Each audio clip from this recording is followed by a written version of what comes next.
Hi friends, അസ്സാം വലൈക്കും. അപ്പോൾ ഇന്ന് വന്നിട്ടുള്ളത് വളരെ സിമ്പിളായിട്ട് നമുക്ക് ചെയ്തെടുക്കാൻ പറ്റിയിട്ടുള്ള ഒരു വെജ് കുറുമൻ്റെ റെസിപ്പി ആയിട്ടാണ്. അപ്പോൾ എല്ലാവരും വീഡിയോ ഒന്ന് സ്കിപ്പ് ചെയ്യാതെ കണ്ടു നോക്കുക.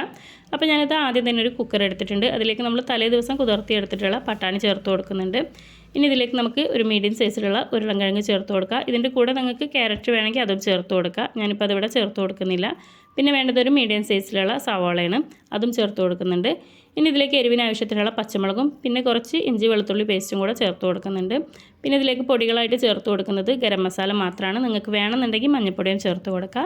ഇനി ആവശ്യത്തിനുള്ള ഉപ്പ് ചേർത്ത് കൊടുക്കുക. അതുപോലെ തന്നെ ഇതൊന്ന് വെന്ത് വരാൻ ആവശ്യത്തിനുള്ള വെള്ളം കൂടെ ഒഴിച്ച് നമുക്ക് നന്നായിട്ട് തന്നെ ഒന്ന് വേവിച്ചെടുക്കാം.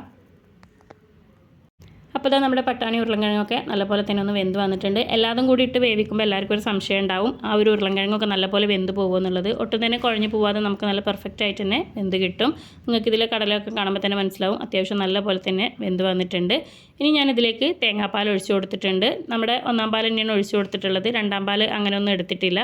ജസ്റ്റ് ഒന്ന് പതിഞ്ഞ് വരുന്ന സമയത്ത് നമുക്ക് ഫ്ലെയിം ഓഫ് ചെയ്ത് കൊടുക്കുക. ഞാനിതിലേക്ക് കുറച്ച് മല്ലിയിലയും കൂടി ചേർത്ത് കൊടുക്കുന്നുണ്ട്. അവസാനമായിട്ട് ഞാൻ വെളിച്ചെണ്ണയിൽ ചെറിയുള്ളിയും വേപ്പിൻ്റെലയും കൂടെ ഒന്ന് വറവിട്ട് ഒഴിച്ച് കൊടുക്കുന്നുണ്ട്. അപ്പോൾ നല്ല ടേസ്റ്റി ആയിട്ടുള്ള നമ്മുടെ വെജ് കുറുമ പെട്ടെന്ന് തന്നെ നമുക്ക് കുക്കറിൽ ചെയ്തെടുക്കാൻ പറ്റിയിട്ടുള്ള ഒരു വെജ് കുറുമ റെഡി ആയിട്ടുണ്ട്.